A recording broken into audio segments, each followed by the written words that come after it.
Good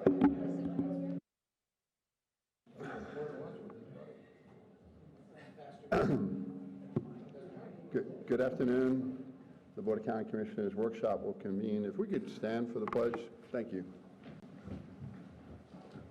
I pledge allegiance to the flag of the United States of America and to the republic for which it stands, one nation, under God, indivisible, with liberty and justice for all.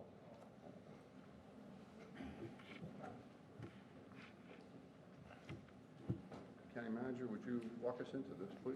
Thank you, Mr. Chair. Commissioners, good afternoon. Today, we would like to present to you the first draft of the fiscal year 2021 continuation budget. You know, this budget is predicated, this draft budget is predicated on the June 1 preliminary tax-based assessment, which we received just a couple weeks ago.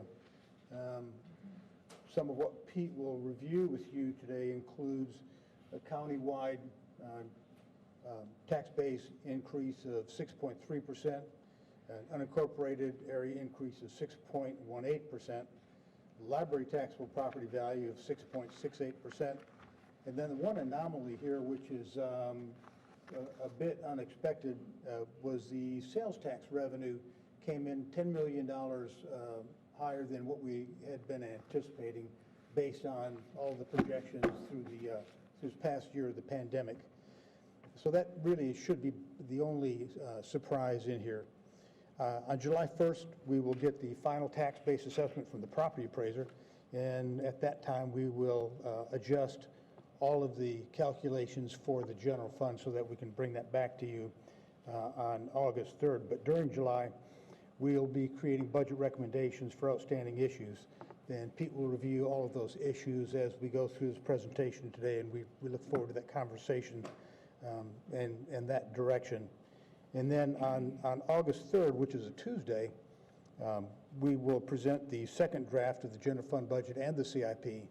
And on that day, we will also ask you in the morning to set the preliminary tax rate for the coming year. And as you'll recall, when you set the tax rate, you can, by the time you get to the second public hearing, you can reduce that tax rate, but you cannot increase that tax rate. So with that introduction, Pete. Thank you, Roger. Good afternoon, Commissioners. So as Roger said, this is the first draft of the fiscal year 21-22 continuation budget, operating budget. Continuation means that's the budget that that's what it costs to provide the exact same level of services from year to year. In this presentation, we're going to focus very much so on the general fund and on the unincorporated MSTU, primarily because the general fund is the largest fund, most difficult to balance. The unincorporated MSTU is a very large fund that has a number of departments in it. We have enterprise funds that are kind of single department funds. We have the library fund, which is just the library, but going to focus a lot on the general fund and unincorporated MSTU fund. However, if you do have questions or would like individual briefings on some of the other budgets, we certainly can do that during the month of July, or if the board so wishes, if they have a particular budget they want to look at more in depth, we can bring that back to you in August also. So today, the agenda, just going to briefly go through the schedule of how we got to where we are and what the future schedule is for the budget development. Kind of a budget year in review, kind of going from 2019, which was a fairly standard year, then to 2020, where we had COVID, a very unusual year. It was an unusual year for budgeting too, because we didn't know exactly what was going to happen when we developed the budget in 2020. And then what we have proposed for fiscal year 21-22. Talk about some of the significant increases that you'll see for the coming year. There are several kind of big drivers of the expense budget and the increases in the expense budget, both in the general fund and the unincorporated MSTU, and we'll go through those. Some you've been aware of for years. A little bit on the 5-year modeling that we do, which we will do that again once we get the final tax base assessment July 1st, and then we can lock down the revenue numbers and then rerun our modeling. Discuss a little bit about excess reserves, what we can expect there. what's next and any questions.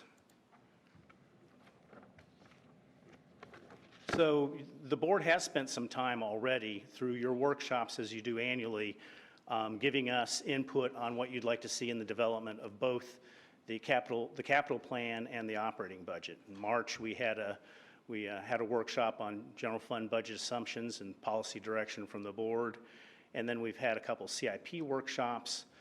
Today, we're at the first draft of the continuation budget. We'll receive the final tax base assessment July 1st, as Roger said. August 3rd, we will set the maximum millage rates. You'll see a second draft, August 17th, a final draft, and then two budget public hearings after that. And the questions we'll be asking at the end is, you okay to proceed to the second draft, and is there anything else you would like us to consider as we develop the budget further in July when we come back in August? So this is a fairly long history of the countywide taxable property values. This is taxable, not just value. And you can see just prior to the recession, a tax base of $96.3 billion.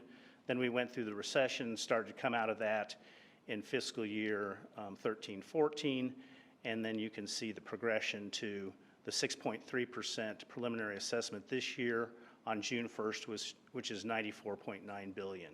So we're very close to pre-recession tax base levels, and we should hit that certainly by next year. The 5-year projection you see is what the state puts out, county by county. It's the State Revenue Estimating Conference, and usually have very good both short-term and long-term numbers. So this is the 5-year projection from their estimating conference that they had in March. So you can see 4.7, 4.7, 4.4, and then it trails off a little bit, which is typically how the projection works. Can I ask you a question? Yes. So we ended up last year at 6.96. Do you have any recollection of what June's estimate was? Or how much it grew by? I mean, if that's 6.3. I believe it was in the high 5s, but I'll have to verify that. So 1 plus or minus percent? Yes. It was 1% plus a little bit. And just for edification, what's 1% come out to be in revenue? 3.4 million Okay. for every 1%. Thank you.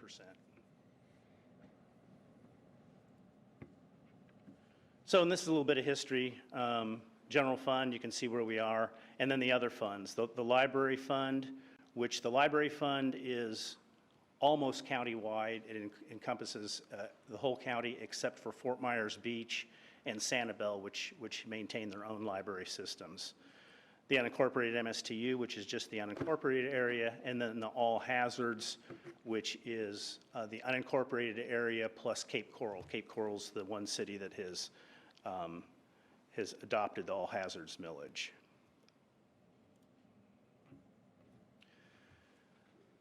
So just reviewing a little bit, in fiscal year 1920, we had general fund revenues of $468 million and expenses of $462 million, and ran a slight surplus of $6.1 million.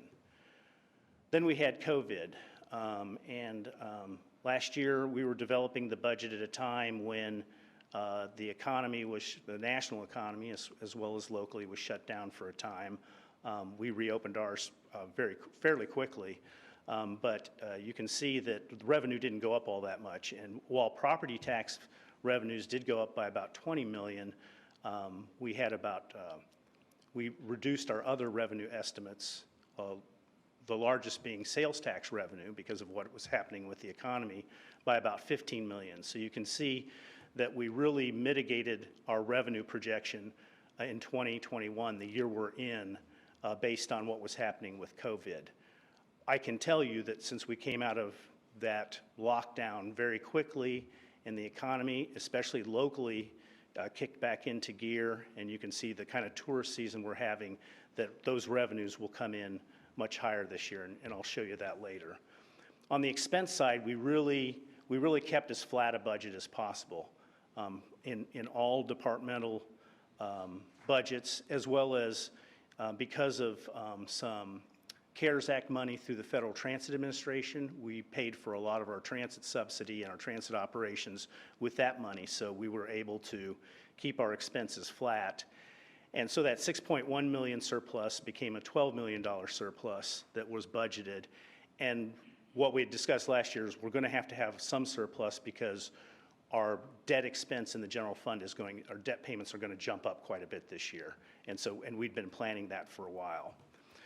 So this year, with the 6.3% increase in tax value and with readjustment to sales tax and other revenues coming in, we're going to see revenue projected of $506 million, expenses of $504 million, with a surplus right now of about $2.3 million as it stands with the June 1st property tax base assessment. And this is what's driving those revenues. The 6.3% equals about $21.5 million in property tax revenues.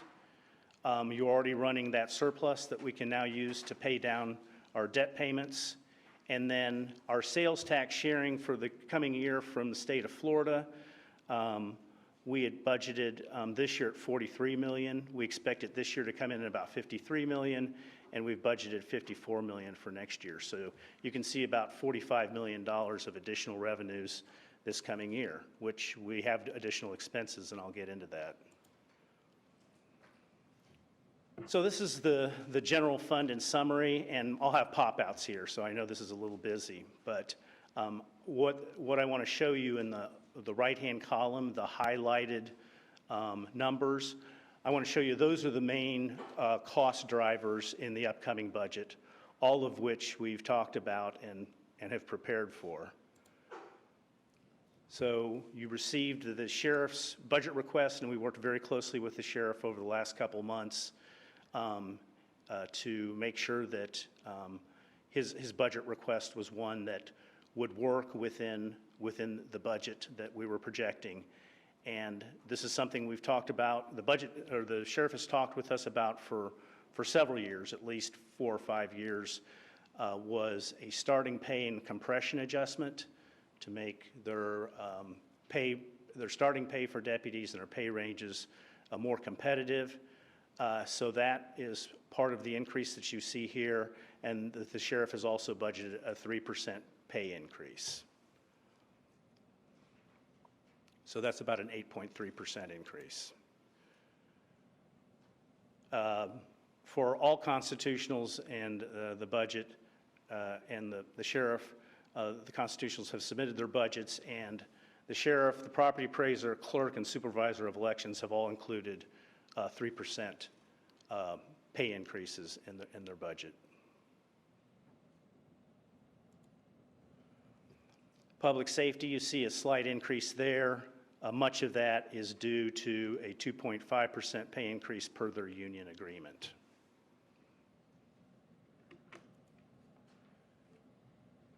Debt service has been running at about $5.8 million for the last several years. It had been running about $12 million, dropped down to $5.8 million for the last several years in the general fund. And now, in the last years of the repayment of the general fund debt, it's going to jump up to about $14 million a year.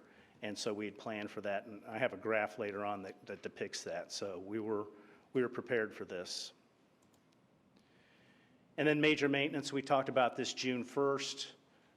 In the capital improvement plan and major maintenance plan, we have several very significant major maintenance projects that have to do with some of our aging buildings, primarily in the Justice Center.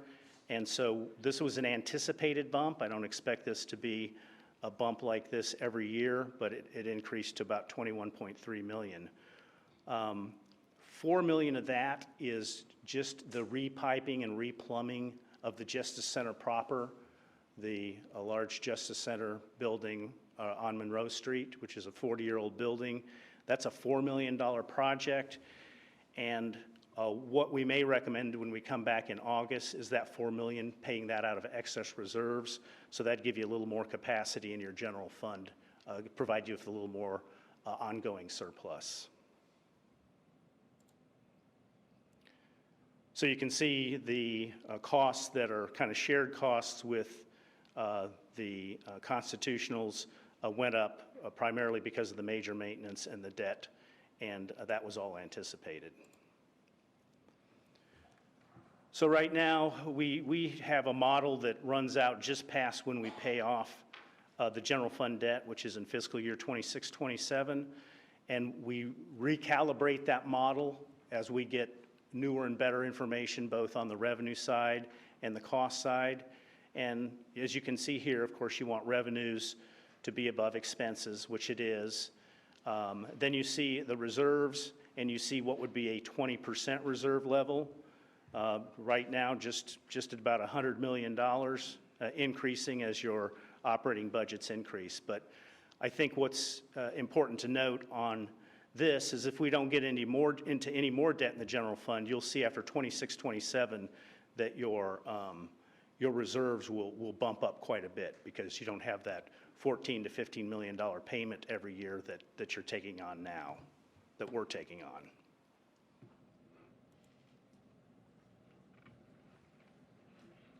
And this is just depicts, where general fund expenses go. The sheriff is the largest entity within the general fund, as can be expected. Other constitutionals and courts, the BOCC operating departments that are in the general fund, and then shared costs, $78 million of shared costs, which is a combination of, includes the growth increment funding each year, some state mandates such as Medicaid and juvenile justice, and then shared maintenance costs because we maintain not only county buildings with this, but all the courts and constitutionals. Can I interrupt? Yeah. Sure. Sheriff's budget, go back to that, Pete, to bring him up to what I guess he feels is competitive with other law enforcement agencies. Tell me again the numbers of the starting salary today and what this change would bring it to. And then make me understand how the 3% overall salary increase relates to that. The sheriff's, there's a combination of factors in the sheriff's budget. One is the starting deputy pay, which I believe right now is around $46,000 and change, and the sheriff wants to take that up to $52,000.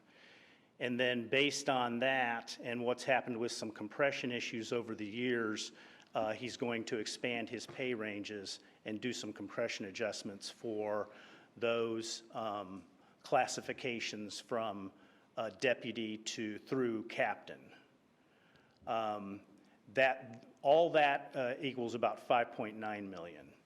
The 3% would be an increase on top of that, which is about $2.9 million, and that 3% then also applies to their non-certified, their civilian employees, which is about a third of the sheriff's office. So in addition to the starting pay going, do I remember them 48 to 52 or 46 to 52, you would add 3% to that 52. That's along correct. With everybody else's salary package. That's correct. And try to explain to me, I don't know what these compression, I don't know that term. Commissioner Mann, can I jump in real quick? He may not know the answer. I may have to go to my former. So I'll give you a perfect example. Not picking on Mr. Henley here against the wall here. He used to work with me. The problem is, over the years, the last 10 years, the sheriff's department, when Jim and other officers came on board, they would start people at different salaries. Some were at 35,000, 38, 33. Then they hire somebody at 50,000. Then you have somebody else at 38. So you got people that are 12 years making 38,000. You hire new people at 46. So you got new people making more than the person training them. I think what they're trying to do is, that's the problem, you don't have a step plan. Through the years, people get hired at different rates. So you got somebody who's been there working 14 years on Midnights and Lehigh making 38,000, and new guys now is going to be making 52. So they're trying to bring everybody up so you don't have a disparity of treatment in the years of service. And that's why a step plan, for example, like at the Port Authority or some other places, actually is really feasible because you have placement of salaries. You know what your predictable salary is going to be for the next few years.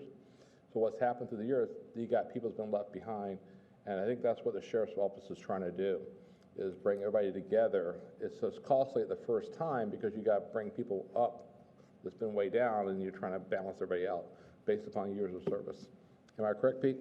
Correct, yes. Another term you might want to call it, Commissioner, is rebalancing. You know, very familiar with this. There's this issue we tackled in the city of Sanibel dealing with the FOP. It's very common that Cape Coral, Fort Myers, Sheriff's Office, Sanibel, the only law enforcement for the county. We supplement the other cities, obviously. So it became very apparent that what we did during the downturn is we suppressed salaries, and we suppressed them for quite some time, 0 increases, 6, 7 years. So to correct that, what was necessary to try to be competitive is there was an adjustment. I can tell you in the last 2 years, we did this rebranding, what I call as a bandwidth adjustment or a rebalancing. So the sheriff's office is now below, Cape Coral is now below Sanibel, and when you start to look at how do you keep people competitive, it's something that you need to do.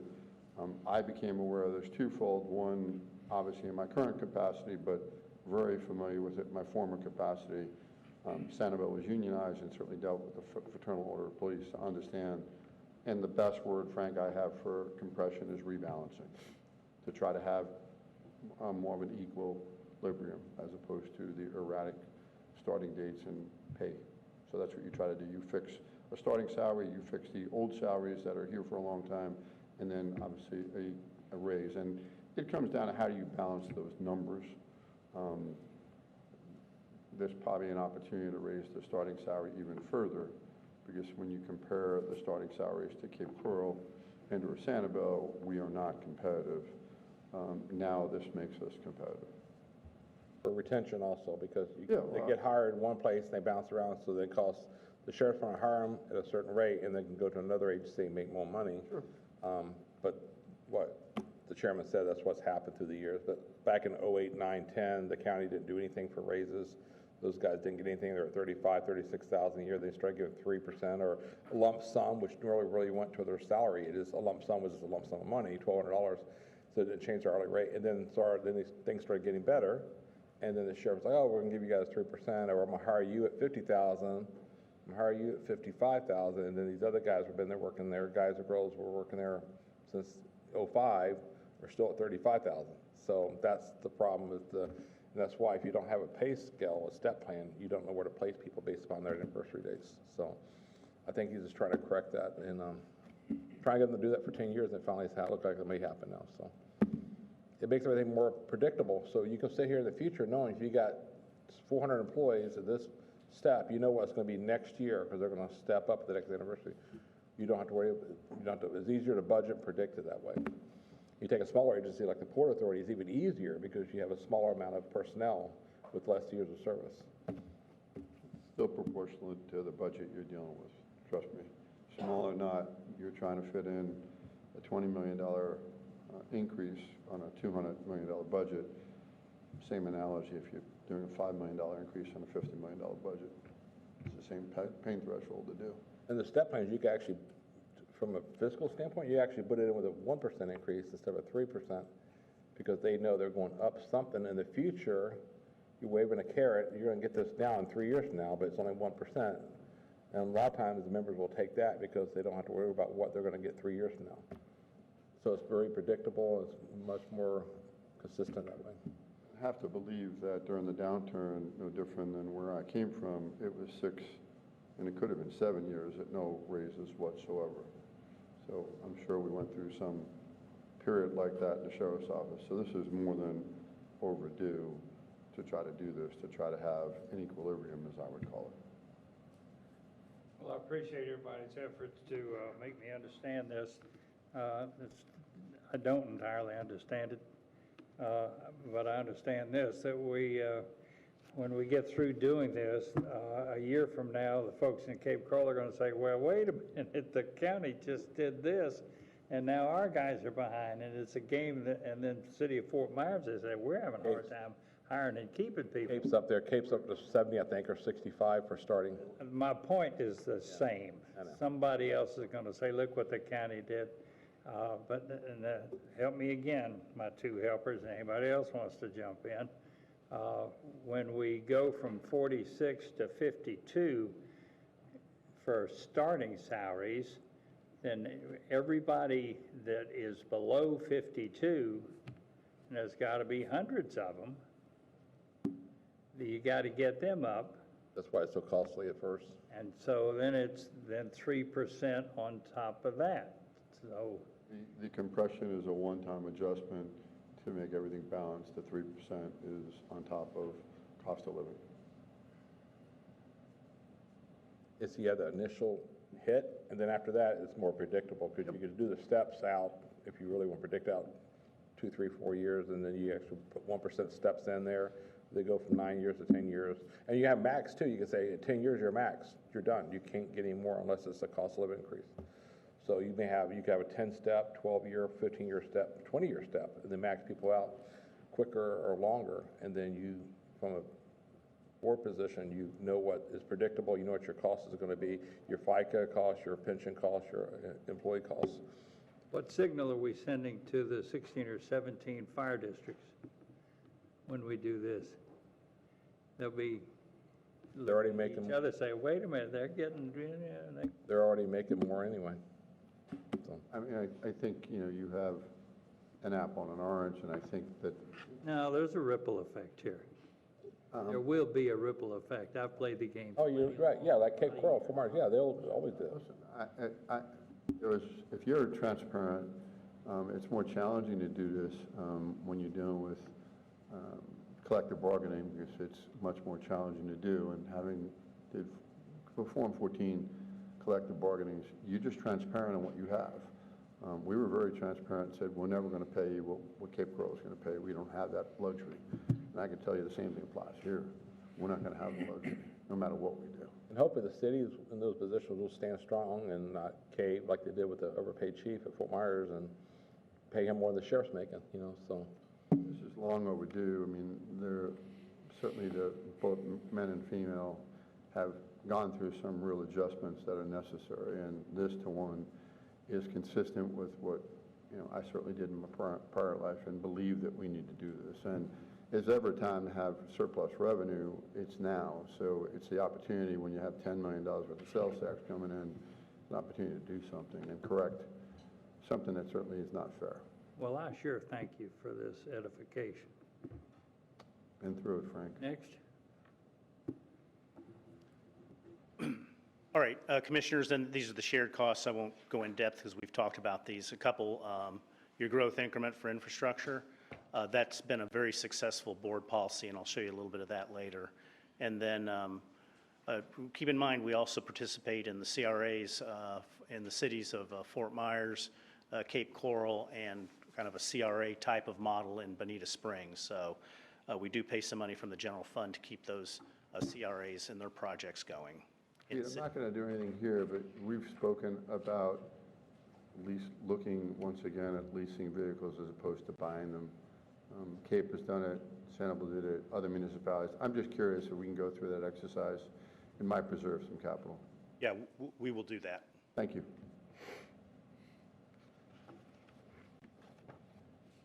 And I've talked about this quite a bit, but here's your debt service schedule in the general fund. This debt was incurred to build the downtown Fort Myers, the Justice Center Tower, the parking garage, and then the sheriff's jail expansion on Ortez Avenue and his evidence building off of Tree Line.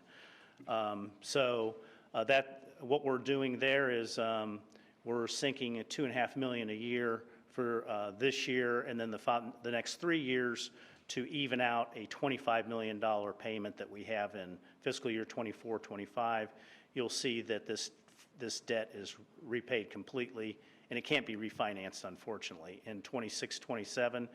And then Commissioner Sandelli, a couple of years ago, you'd pushed for to start sinking that fund $2 million a year early, and that's come in very helpful this year because we can kind of inch up that payment. And while it's a $14.4 million payment, we're only having to use concurrent revenues of $12.4 million. We'll use some of that reserve for this coming year's payment.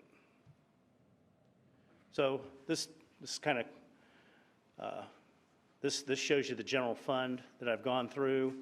You can see the June 1st numbers and the continuation surplus after all the expenses, including the sheriff's request, have been incorporated.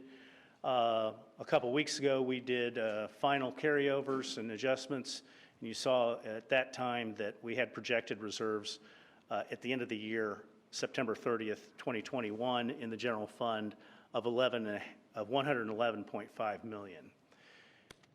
Typically, that holds through the rest of the year, but this year we're making some adjustments to that, at least in planning purposes when we're talking to you board members. For one thing, we expect sales tax to come in $10 million higher than what we budgeted, as for all the reasons I described earlier. Also, we've had CARES Act reimbursements for a number of things: public safety costs, vaccination sites, reimbursement for the individual and business programs that we ran last year, that county employees worked on those in the call centers. So that is money that is coming in through the general fund. So you can see our adjusted reserves that we are predicting or projecting at the end of this fiscal year is $136 million. Last year, we set up a reserve for revenue stabilization of $6 million, not knowing what was going to happen with revenues during the year after the COVID pandemic hit. Did not have to use any of that, and what we're recommending is we roll that into the adjusted reserves. So we're forecasting reserves at this point at the end of September 30th, this current fiscal year, of $142 million. Reserves at 20% of your $500 million expense budget would be about $100 million. So you can see you have excess above the 20% of about $42 million.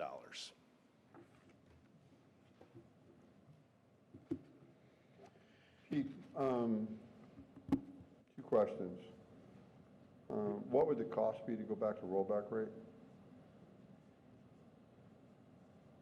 I don't have an exact amount yet, Right. but it's going to be in the range of at least $17 million. And what would be the revenue increase if we reduce reserves from 20% to 17%? It would 15 million. It'd go, that 100 million would be 85 million. About a little less than 5.1. It's 1% of the 506. Yeah, so it's So about 5 million over for each 15.1. percent. Okay. Yeah. I have a question. What do we have to do to get the actual number for the rollback rate? How much it would cost, the actual revenue that would come off of that 41 million? After July 1st, The actual numbers?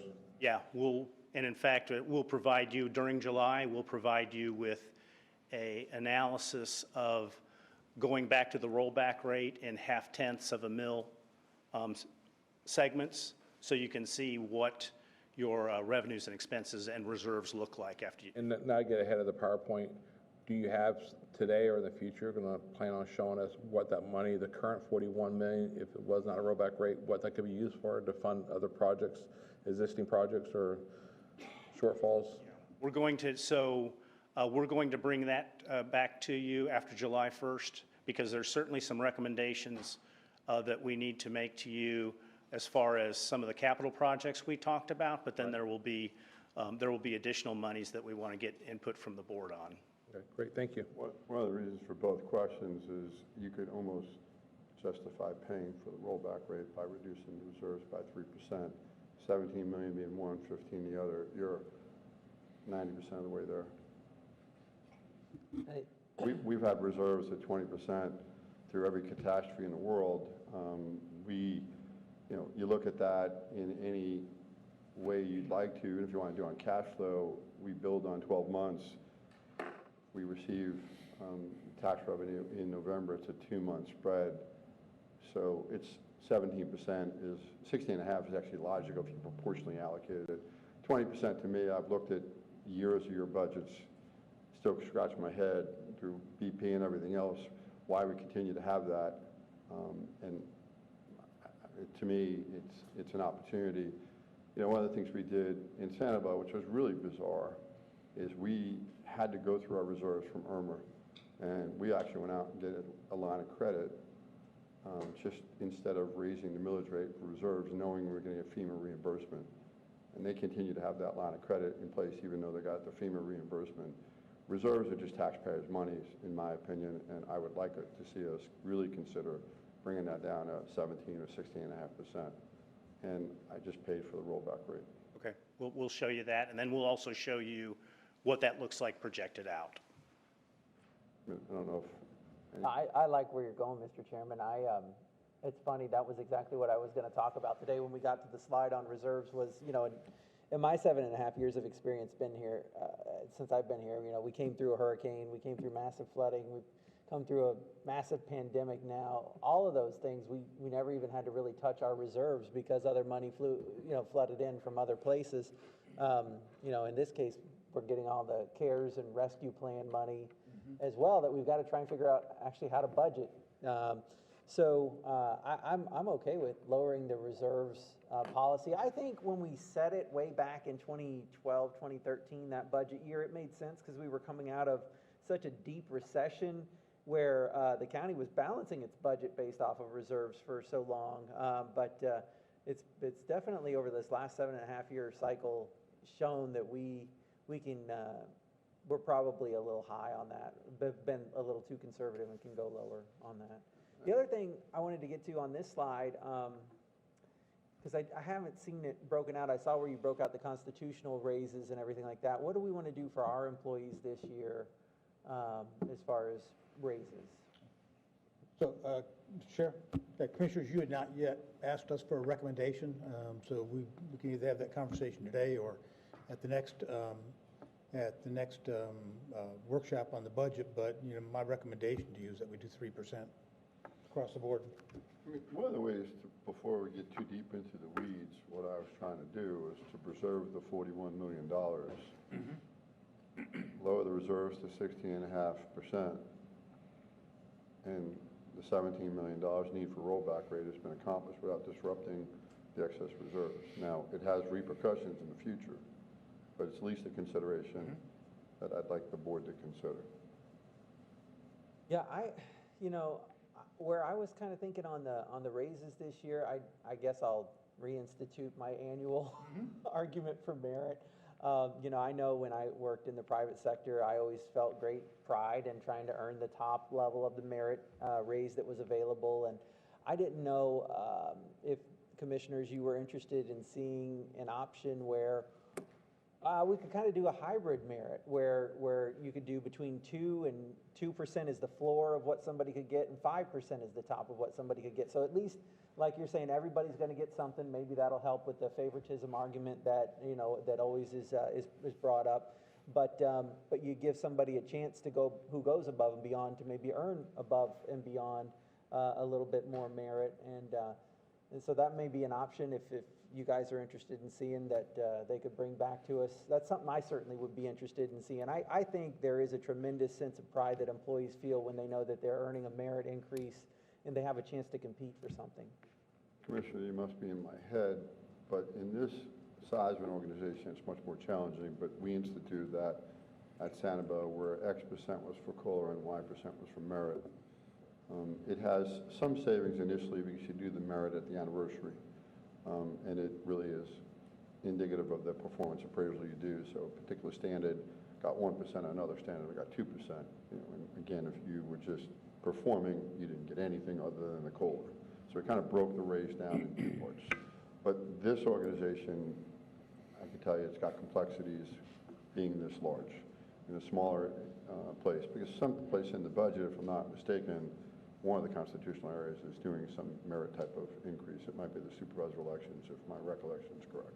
Yeah, I think the clerk is doing a merit, and the airport authority does a merit, yeah. That's the problem, like he was saying, it's when you have such big organizations, you have so many different departments, you take natural resources compared to Parks and Rec or fleet maintenance.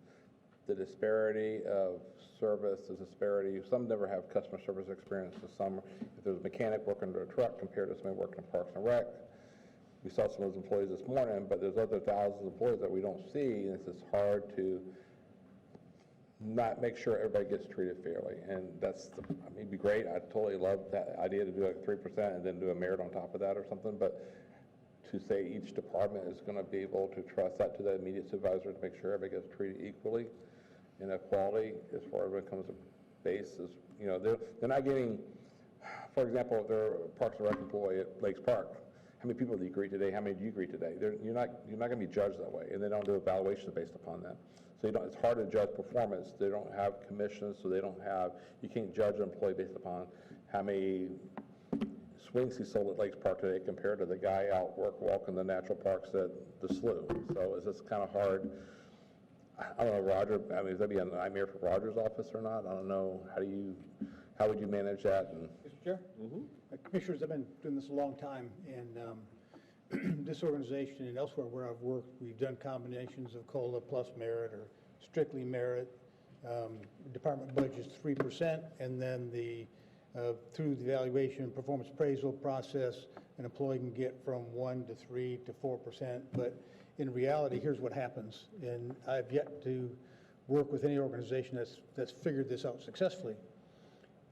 It doesn't get executed the way it's planned. In order for it to work, every supervisor has to do a stellar job of evaluating the employee's work performance. And we have we're in 29 different businesses. We're a conglomerate. I don't know how to say one bus driver did a better job than the other bus driver when their job is to be behind the wheel 8 hours a day versus someone who does customer service, for example. Person does customer service and has had 0 complaints for a month versus somebody who's had 6 complaints. That's pretty easy. But we have so many jobs and classifications in this organization that a merit system is incredibly difficult. So what happens is there's a bias that's built into the whole process, and not all employees are treated fairly. I mean, I can recall, this is true, a department that we budgeted one year for 3% total, and an employee could get from, Roger gets 1%, and Cecil gets 4% because he outperformed.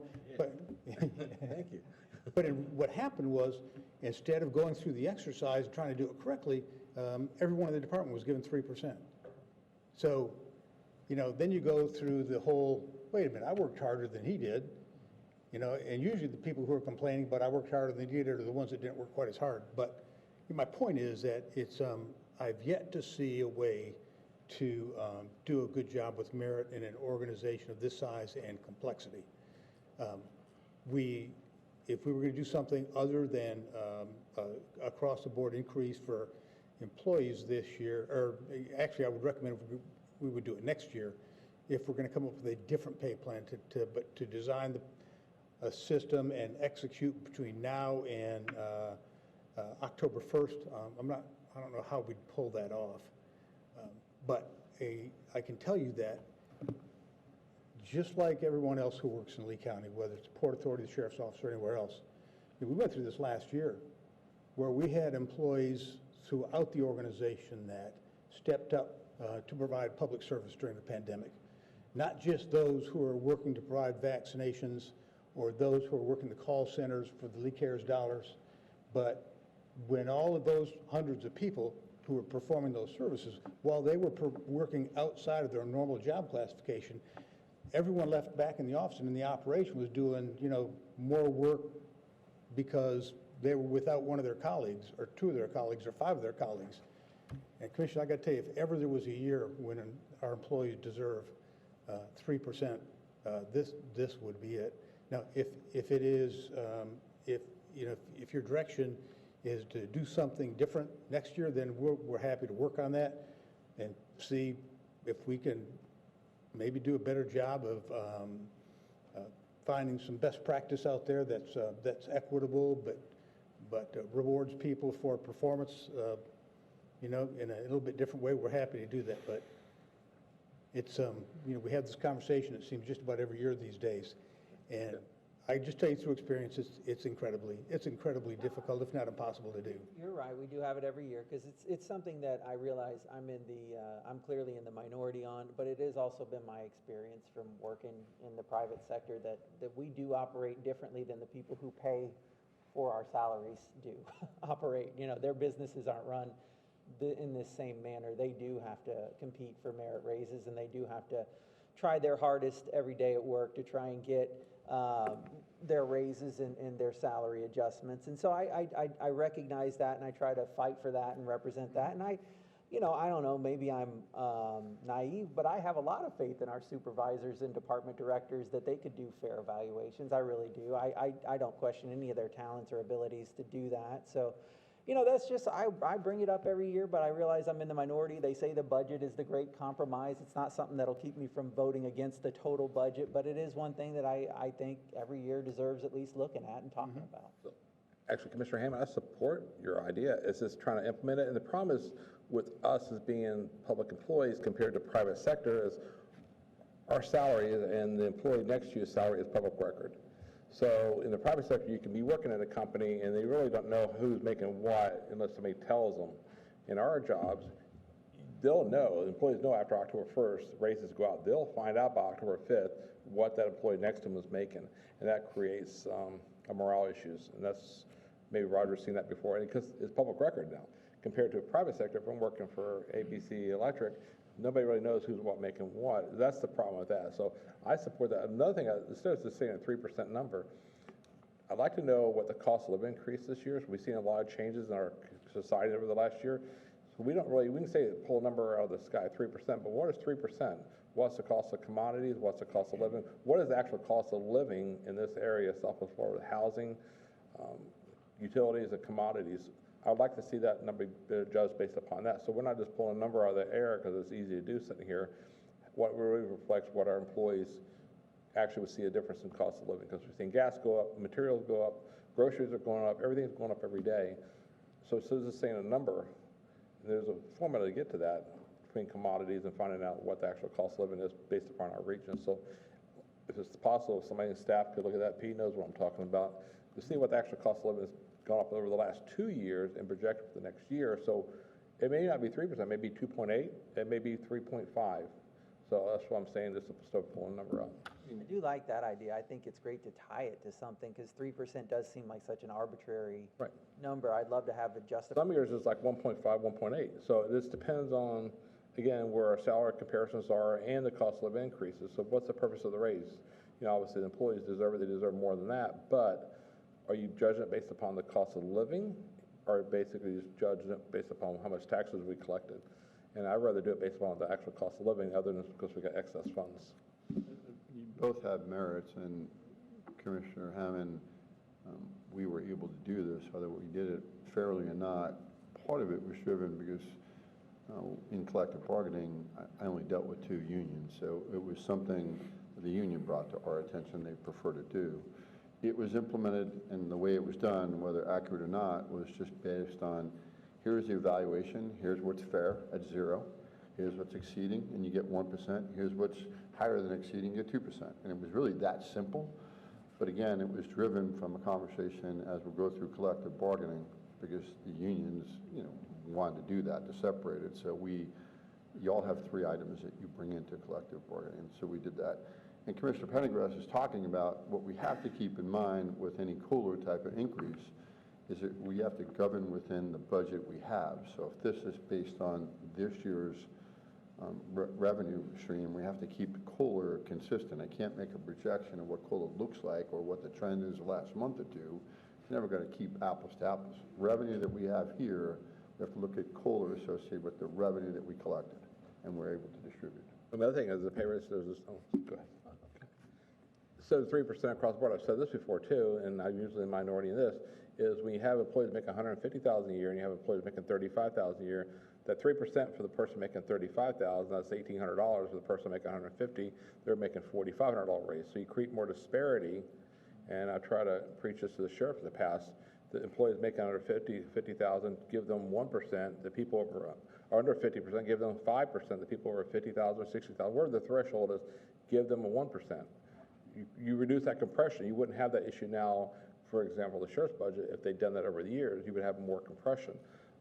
You could do that too, where you could say employees over this. I know the higher paid employees in the room would probably not like that, but the reality is if you're making 150 compared to making 38, that's a big difference of 3% raise, you know, so. Commissioner Sandilli. We talk about these numbers all over the place. I look at compensation in three buckets: one, salary, benefits, and pensions. Absolutely. That's the whole package. And so you can't measure it by just one number. And I think, from my perspective, coming from the private sector not that long ago, that's a pretty competitive package. You know, second thing is, I agree with Roger, the time and effort to work through an evaluation process for everybody is almost untenable. But I would like to see, we're going to get to, as the economy gets better, hopefully, we're going to see retention of people important. So when you get to anniversary dates, if we want to consider some type of bonus or retention rate or something like that, I like people thinking, well, if I'm here another 3-4 years, I'm doing my job and something like that, I get a pop in there. That may be something. The other thing I have is, I'm trying to look ahead to see what's coming. We have that big bump in 24-25, a $10 million bump. We've got, goes back to the reserves. If we've got 41, you know, in excess reserves and stuff like that, does it make some sense again to look at paying down some of that debt early, so we have a more sustainable debt piece going forward after that one-year bump? So maybe a point of conversation. I don't disagree. I certainly would not want to spring this on Roger this year to do. I think it's something we could look forward to and have a discussion. I think I hear consensus that we would like to explore this. I just think we'd want to be considerate of the task at hand. For a size of an organization, I mean, it was not simple, and I came from an institution or a city that was, you know, your department's bigger than all the employees I had. But, you know, again, mine was driven purely, you know, from what collective bargaining, when we agreed upon what we would do. So it's a challenge, and I'm not still convinced. Yes, I came from the private sector. Yes, it was commonly done, but I'm not convinced the valuations were given not really predicated on the merit. It was driven by the merit. So I got to give this person a 2 instead of a 1, and if you give them a 2, then they get 2%. You know, it becomes difficult. But if for nothing else, I think there's at least an idea worth exploring. But I do believe that it's June, and to ask Roger and his team to do it, laborious task. I mean, I couldn't even fathom it. And be grateful that you don't have to do it quickly. You should have the union on the other side telling you have to. No, and I think what you just pointed out too was the lesson I've learned in 7 years or whatever of going through these now is, you're right, it's June. And so when we get to this budget, first draft of the budget, it's already too late to insert anything you want into the budget. It's because it's June now. So, you know, I mean, you got to, if you really want an idea like this to go forward, you got to really get working on it pretty much right after we pass the budget and try to get it into next year's budget. I thank Roger for thinking and saying, you know, next year could be easier, and I certainly have more respect for that comment because I've been behind corporations and budgets, and they're never fun to do. So, no. And you know, you want to try to come up with a set of guidelines that seem to be equitable. Yeah. No, you know, Commissioner Sandley, I think you have a great idea about utilizing the reserves, or the excess reserves. And again, I tried to give staff the greatest amount of latitude, and you know, I don't want to sound like a broken record, but if I was to do anything, it would be from, you know, finding a few dollars by lowering reserves and finding it that way, and still giving the flexibility of having the 41 million, because I'm going to vote for the budget, but I still have a real problem with 20% reserves. I mean, that's fundamentally, I just really struggle with that. Mr. Chair? Yes, sir. Commissioner, if it's, you know, the will of the board this year, you know, the senior team, Pete and I, we've been talking about this 20% reserve level for a couple of years now. And if it is, if you're prepared, commissioners, to reduce that to 17 and a half, that's absolutely doable. And so if you have that, if that's your direction, we can execute easily. Well, Mr. Chairman, what you just suggested would not affect the operational budget that we're contemplating right now at all. I think that's the point that the chairman keeps trying to make. Yes, sir. Trying to find a way to pay for what I think we can do. I'm the only one here that was here in '07, '08, '09, when we did, as you pointed out, rely heavily on reserves. I mean, at $50 and $75 million a year. And that's, years ago now, it seems like, but I remember like it was yesterday, and we desperately needed huge reserves at that time, and we took advantage of them. We didn't have to lay anybody off in most cases, and it was handy to have them. Yet I think I would agree that there's a cushion there that we can tinker with without putting ourselves at risk or our operation as a county commission at risk. But don't let us leave the salary adjustments. You've made your annual speech, and I want to give my annual response, and I'll try to simplify it or summarize it. And Roger began his comments a minute ago with he's been at this a long time. I've been at this every bit as long, and with all the nobility and purpose attendant a discussion of merit increases, I have learned, sadly, though I supported it when I was a youngster, sadly, it is impossible to administer. And you've been in the salary business with the police departments, and you know how difficult this subject is, and you've seen unions that support one and unions just as hard support the other approach to it. But when it gets to implementing it, and you get a supervisor with 100 employees out there under him, and you tell that person, him or her, I'm sorry, that you're going to have to, some of these guys are going to get a 5% and some are going to get a 2%. Now you decide which ones, and that supervisor works every day, every week with 100 different people out there, and he's got to see them, and they're on a first-name basis, and he needs their confidence, and he wants them fired up. I'll tell you what happens when the budget comes down, everybody gets the maximum merit, everybody. It just always works that way, because the one that doesn't get it, he quits or just got fired anyway. It's impossible to administer. It's a wonderful, noble idea, but it won't work. And you'll make people mad in the process. End of my annual speech to you. And you'll get arbitrations and lawsuits over it. Somebody will be discriminated against. Somebody will complain of discrimination in some form, and then you have the HR has to deal with that. My only PS is following what you guys were talking about. What's magic about 3? Magic about 3 is because everybody's been using 3 for the last 25 years. I mean, it's just kind of been the number that we all, it's a lot of zeros. Go back to it. But 3%, if the cost of living increase in Lee County is 3.6%, then we're giving people a salary cut if we don't give them the 3.6. So I think it's important for us to make absolutely certain that that 3, yes, Roger, is related to something. And I think from the last few years, to the numbers I recall from the cost of living adjustments or whatever, the Fed numbers that they utilize, 3 would probably take us out of the dangerous level where we're making a cut for people, because it's been closer to 2 over the last number of years. But I just want to say I support where you're headed here, but let's just make absolutely certain whatever local factors that we can review get brought into this thinking when y'all bring us a final number here.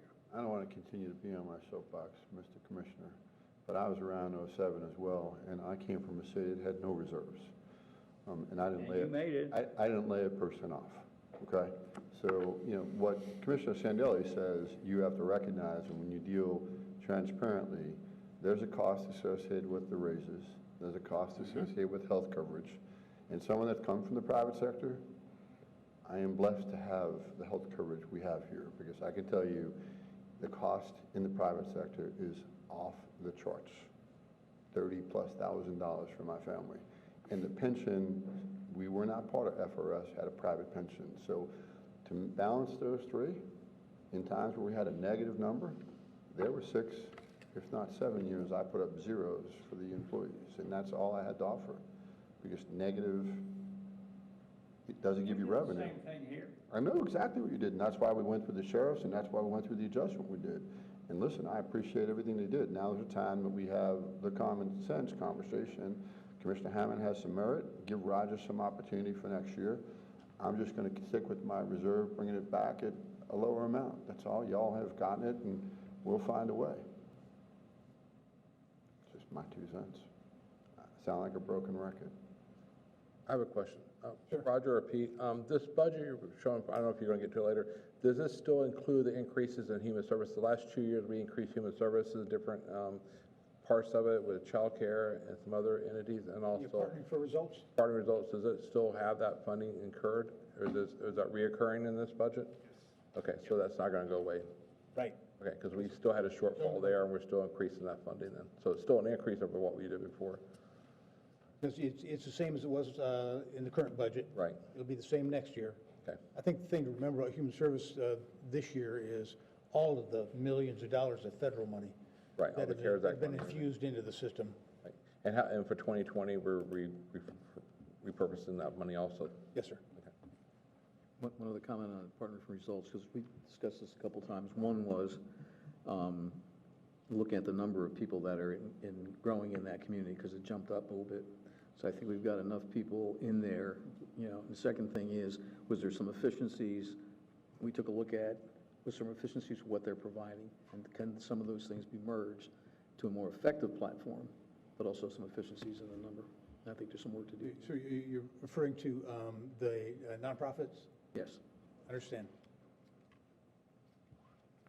The efficiencies were not in the numbers, it's in the results that they're delivering, so. All right, thank you. So how did we leave this? As far as the 3%, we're going to wait for the next meeting in August, and y'all are going to take this into consideration, this conversation, and come with a final recommendation, because you say you have not recommended 3 yet. Well, I just did. Oh, I'm sorry, I missed that. I think what I heard is the merit idea, we'll wait till next year to consider. Yeah. I think there was a suggestion to do that. I like the conversation we had about cost of living. I would just want to double check what that looks like, and I'm not trying to lower that, but if we're off by 0.5% or something, I'd like to consider the cost of living to be 3.5, 3.6.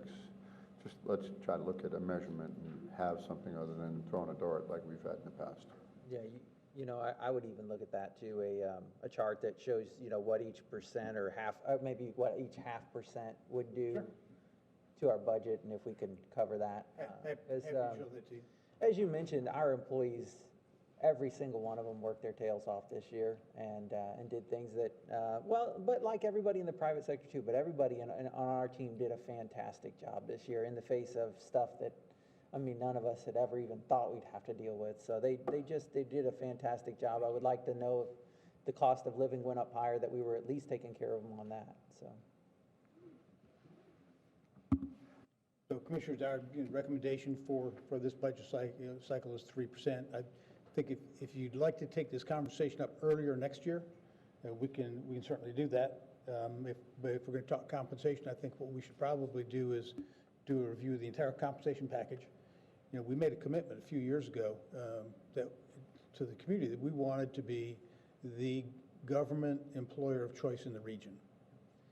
In order to do, and there's an expense that goes with that, but I think you see the results in the work product that we've been successful. And so we have a great compensation package. Our pay is competitive, our health care plan is competitive, our sick and vacation and retirement system is all very competitive, and that's something we want to keep intact. We want to make sure that that doesn't degrade over time, because we're competing with everyone for employees. We're competing with other government entities, we're competing with the private sector, we're competing with everyone. And you know, I don't know anyone who wants to argue with, you know, the concept that we want the best employees that we can get. And so we want to make sure that they're well compensated and well taken care of. And I think other organizations could do a better job of doing that. They wouldn't be losing some of the employees they lose. So with your permission, we'll put that 3% in the budget for this cycle, and then we'll come back earlier next year with a conversation about the entire compensation package. Just remember, the government's the people. Without the employees, it'd be empty buildings. Yes, sir. No permits that get pulled in. Back up then.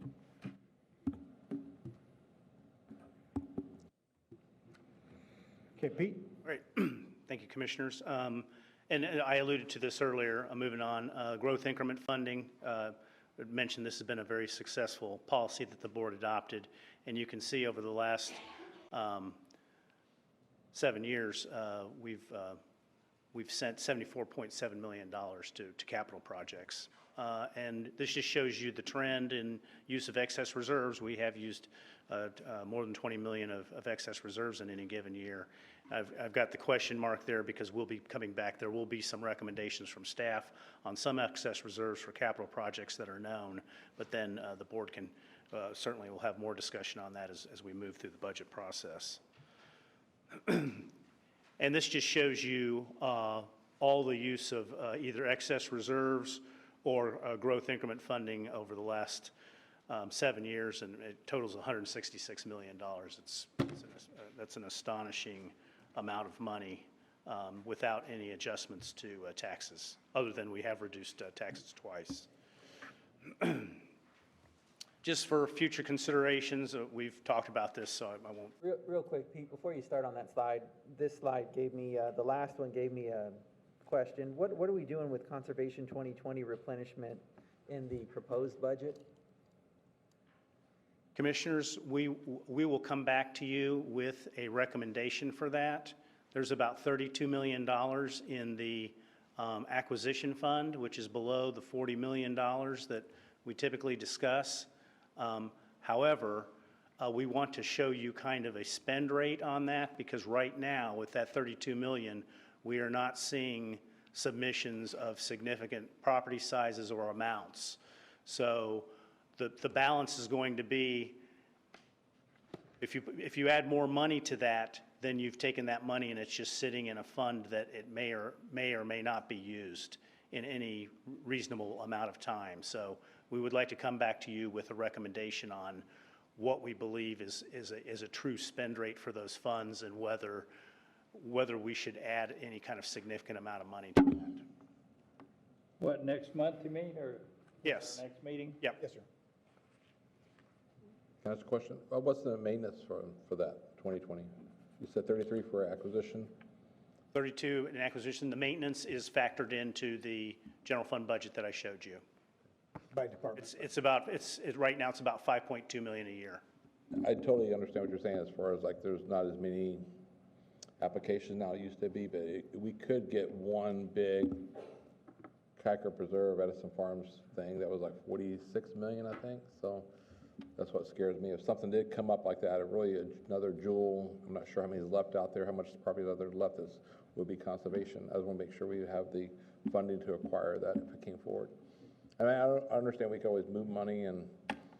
To simplify, what we need to do next is there's approximately $41 million in excess reserves. That'll probably increase with property values going up, and from that, you'll give us various options to. Yes, sir. We might consider. Yes, sir. That would be the plan. Richard, what was the effect of making an ordinance that has a floor with $40 million in it? That is a requirement of your ordinance. However, the ordinance is silent as to the timeframes in which that floor has to be reestablished. So it's within the budgetary discretion of the Board of County Commissioners. You're not out of compliance with the ordinance. So, Commissioners, we're not suggesting to you that we don't add additional funds to the additional dollars to the acquisition fund. What we'd like to show you is the properties that are in the hopper right now being considered for purchase, and what, and sort of what's left in Lee County that might become candidates for purchase, and then we can compare that to the dollars in the acquisition fund and see what you think. I have one more question. The Kiker Preserve, as everybody's talked about, is a real jewel. Parks and Rec has developed some very preliminary plans for that. Yes, sir. But when it hits and when we get started, there's going to be a pretty big spend there to make it what it is. Are we reserving in preparation for that? We are planning for it, Commissioner. If you'll recall, when we did our CIP workshop with you, we were planning $6 million a year Okay. for, I think, 4 or 5 years, Chris? I agree with that. I just want to Yeah. make sure that. Yes, sir. Mr. Chairman, let me just wave my little GS-10 flag while we're on this general subject, not for acquisition, because we've already bought the land. Yes. But there was a decade that was in the management plan with our partners over there with the Lampstead, before anything was going to happen. I've sensed what I would call a consensus here, folks saying, well, that is a pretty long time. Can we pull it up a little bit?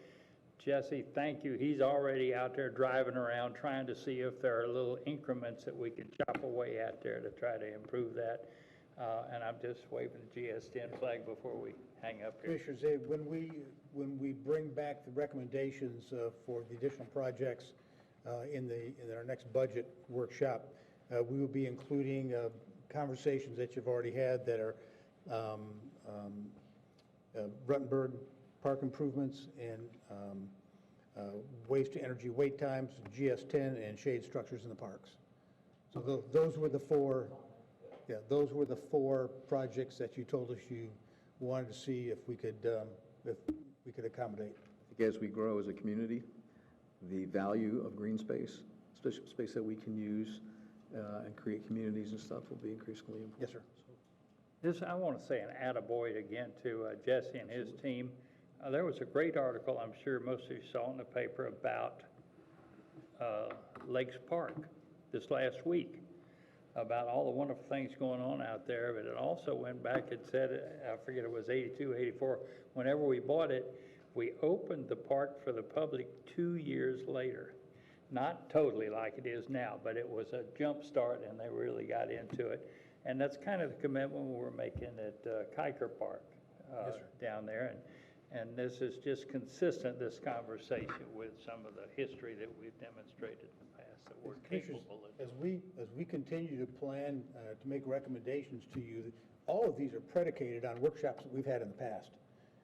And as it relates to parks and 2020 properties, conservation properties, recall that you suggested to us that we wanted to begin to treat those properties like similar to a national park system, and we needed to develop those sooner than later. And so, those kinds of conversations that we have with you become, part of our priorities as we continue to craft the budget for your review. In the article, they talk about Lakes Park was originally a mining pit for Harper Brothers. Yeah. They did talk about that? I didn't see the Did they article. talk about that being the old Harper Brothers mining pit? Lakes Yeah, Park? they They made a did? big point about that. Good. That was an old pit, like Lakes Park. Harper Brothers, yeah.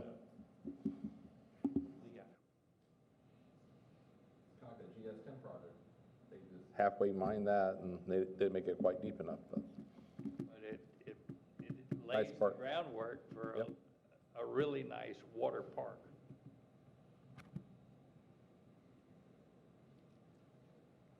Okay, Commissioners, and then just some future considerations, general fund debt. As we know, we're in an environment now where we've experienced some significant increases in materials for capital projects and construction projects.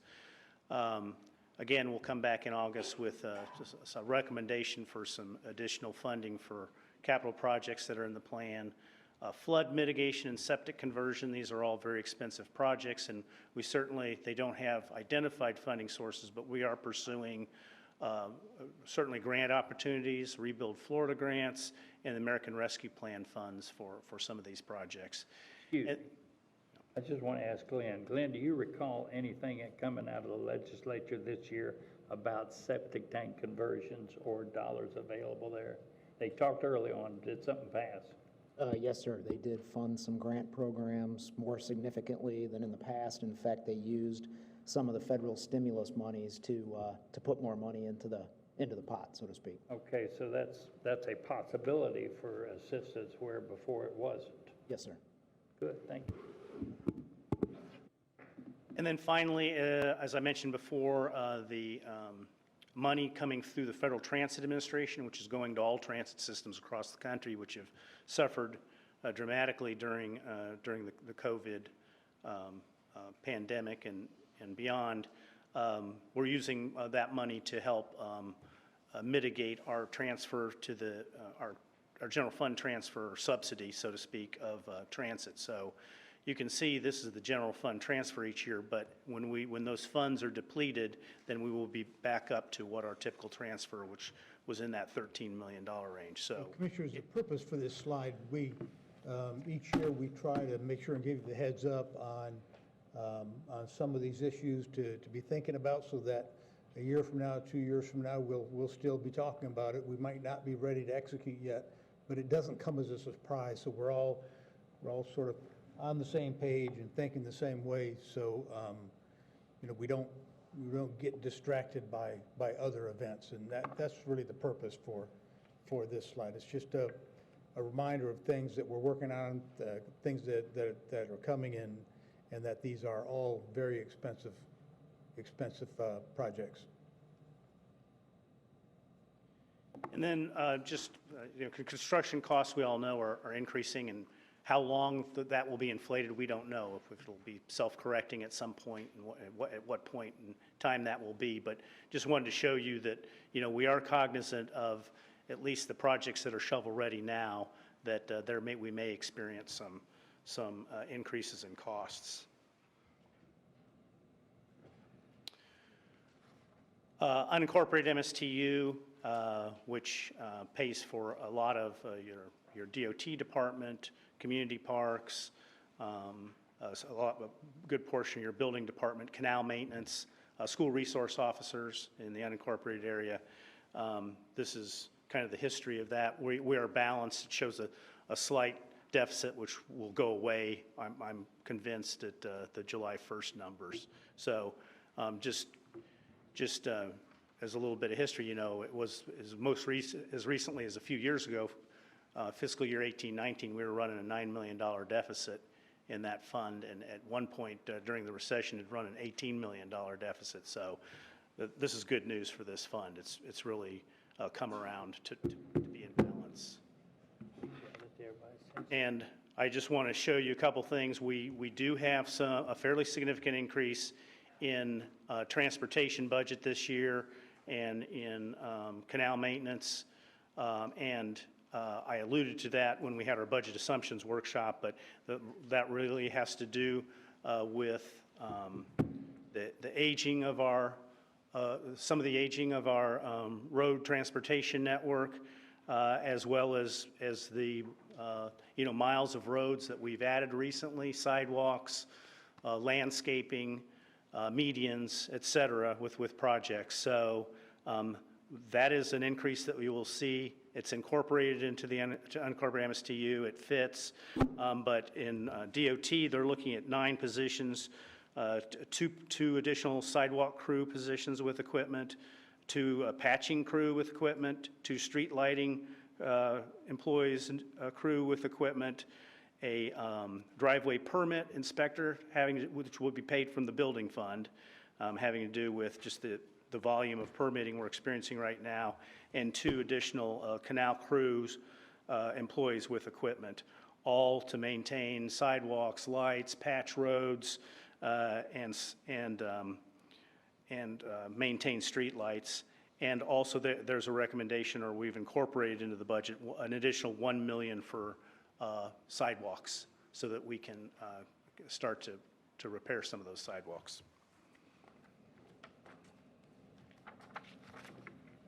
And then you can see the projection, which we look really internally. This is not a formal policy of the board, of maintaining about a 10% reserve in the unincorporated MSTU. We're right at that, and revenues generally are right along with expenses based on current projections. That will probably look better after July 1st. So what's next, and we've talked about this, we'll receive the final property tax base assessment July 1st. We'll lock down all the revenues, we'll recalibrate and reproject in our modeling. I know some commissioners have requested some briefings on capital projects and the capital improvement plan. We have those, and if you would like a briefing on any particular capital projects, we certainly would be available to do that in July. As Roger mentioned, we will be getting back to you on those projects such as the Ruttenberg Park pickleball courts, the GS-10 kayak launch, the shade structures in the parks, and wait times for the solid waste facility. Again, we'll give you a new estimate based on the 17% commissioners and the July 1st assessment of excess reserves. We already discussed employee pay, and we will provide a rollback analysis and a 0.5 per mil increments going back to what the rollback rate will be. And then also we'll be coming forward with a library millage reduction because the library millage is healthy, the reserves are very healthy, and we can certainly spend those down over multi-years and lower that library tax rate. And this is not insignificant because the library millage is almost a countywide millage. The only areas it doesn't include is Sanibel and Fort Myers Beach. So that's a significant millage rate and would Commissioner, provide one significant other tax to, relief. add to that list is review of reserves reducing from 20% to 17 and 17.5%. What is the millage, the library millage? Up Is 0.8398. Say it again. 0.83, or no, library millage, 0.4956. It's a little less than half a mil. Okay. And Roger, I'd like to throw that again. I have an aversion to big obligations going forward, as I did, I think, the first time I was here. We talked about reserves, excess reserves, and we have that money there. We've got that big bump in 24, 25, 10 million. yes, sir. I would like to see us at least consider knocking that down a little bit, so we have a stabilized debt piece going forward. We can show you what that looks like also. Okay, thank you. Got it, Pete? Yes. Any other questions? No, it seems to me, even taking your suggestions and others, that we review the reserve policy and shrink that, and other things we've talked about in capital projects, et cetera. I think there's room to do all of that from what I'm perceiving here, and not do anything crazy with the 2020 program. I think we can fund that, even though it's our choice to do what we want. Our ordinance says 40, and I think in the spirit of the 87% that voted to support that of our citizens here, we ought to try to do that. And we can do that with the dollars that we have available this time and still do some of the frugal things that we all like to brag about. Commissioner, I mean, we have $41 million worth of excess reserves. In addition to that, if 1% is $3 million, That's my case, thank you. probably going to be 44 or more million dollars before we do anything. So my suggestion was just not to touch that 44 million and come up with another way of paying for the rollback rate, but that's my suggestion. Thank you. Thank you, commissioners. Good job, Pete. We're adjourned. Thank you.